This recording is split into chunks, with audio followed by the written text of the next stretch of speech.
Hello friends, मैं रिया यादव स्वागत करती हूँ आप ही का अपना चैनल पूर्वांचल स्टडी प्लेटफॉर्म पे। तो आज हम बायो का चैप्टर दैट इज एक्सक्रिएशन का मैकेनिज़्म देखते हैं यूरिन फॉर्मेशन में। तो फर्स्ट ऑफ ऑल हम फिल्टर्ड मेम्ब्रेन यानी कि अल्ट्रा फिल्ट्रेशन के बारे में देखते हैं थोड़ा सा। तो क्या होता है, फिल्टर्ड मेम्ब्रेन जो होती है जिससे यूरिन फॉर्मेशन होता है वो 3 लेयर्ड की बनी होती है।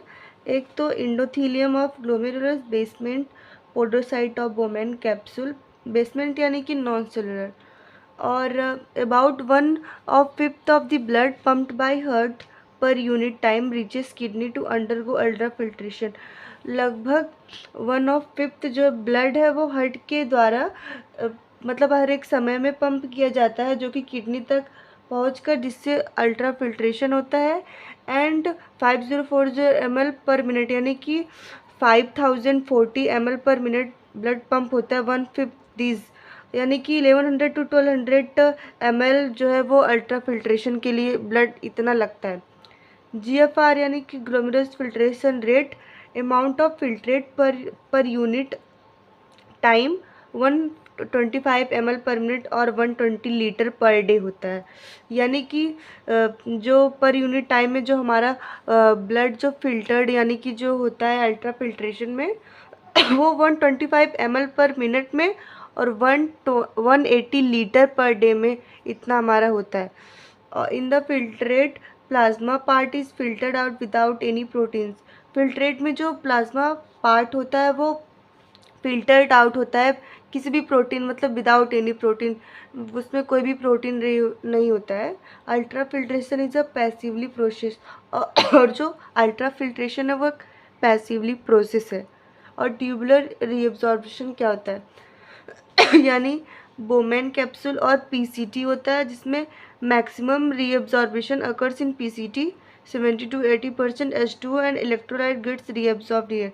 यानी जो मैक्सिमम रीअब्जॉर्प्शन होता है वो पीसीटी में ही, यानी कि 70 से 80% जो रीअब्जॉर्प्शन है वो ट्यूबुलर रीअब्जॉर्प्शन वो यही पीसीटी में हो जाता है, जिसमें इलेक्ट्रोलाइट रीअब्जॉर्ब होते हैं यहीं पर। ये सब इलेक्ट्रोलाइट यानी mean sodium, potassium, hydrogen carbonate, urea, H2O, ये सब है। And third LOH loop of Henley concentration जो होता है, और loop of Henley shows minimum reabsorption, और जो लूप ऑफ हेनले होता है वो मिनिमम रीअब्जॉर्प्शन दिखाता है। Descending loop of Henle permeable for H2O, least permeable for electrolyte as descending. As filtrate goes down, H2O reabsorb making the filtrate more concentrated. यानी कि जो फिल्टर होता है जब H2 जाता है तो वो रीअब्जॉर्ब होके फिल्टर्ड बनाता है, जो कि ज़्यादा कंसनट्रेटेड होता है। असेंडिंग लूप ऑफ हेनले में परमिएबल जो होता है इलेक्ट्रोलाइट के लिए वो इम्परमिएबल होता है H2O के लिए, जिसमें फिल्टर्ड जो है वो NaCl रीअब्जॉर्ब होता है, जिससे कम कंसनट्रेटेड होती है। और DCT क्या होती है, कंडीशनल रीअब्जॉर्प्शन।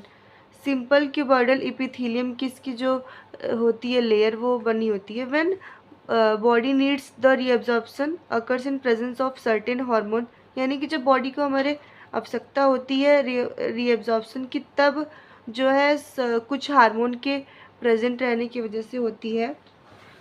और हार्मोन क्या है, एक एल्डोस्टेरोन, एक है वैसोप्रेसिन। वैसोप्रेसिन को हम ADH भी बोलते हैं। एल्डोस्टेरोन जो है प्रोड्यूस्ड बाय एड्रीनल कॉर्टेक्स, जो कि एड्रीनल कॉर्टेक्स के द्वारा बनाया जाता है।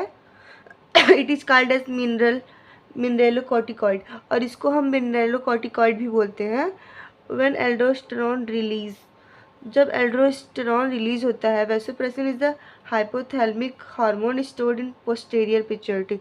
यानी कि जो वैसोप्रेसिन है वो एक हाइपोथैलेमिक हार्मोन है जो कि पोस्टीरियर पिट्यूटरी में हमारा स्टोर्ड होता है। और हाँ, ये एक्ट करता है DCT पे और कलेक्टिंग डक्ट पे भी रीअब्जॉर्प्शन के लिए, यानी H2O को जो डायूरेसिस के लिए जो रोकता है। कलेक्टिंग डक्ट को आपने पढ़ा कि यानी कि जो सिंपल क्यूबॉइडल इपिथीलियम की बनी होती है। ट्यूबुलर सिक्रीशन इसमें होता है, एक्टिव प्रोसेस, ये मेंटेन करता है एसिड बेस बैलेंस को। और PCT DCT CD, यानी कि PCT जो है वो hydrogen plus NH3 and potassium plus, और DCT में भी NH3 प्लस K प्लस, बस इसमें जो है वो H प्लस और K प्लस बस रहता है।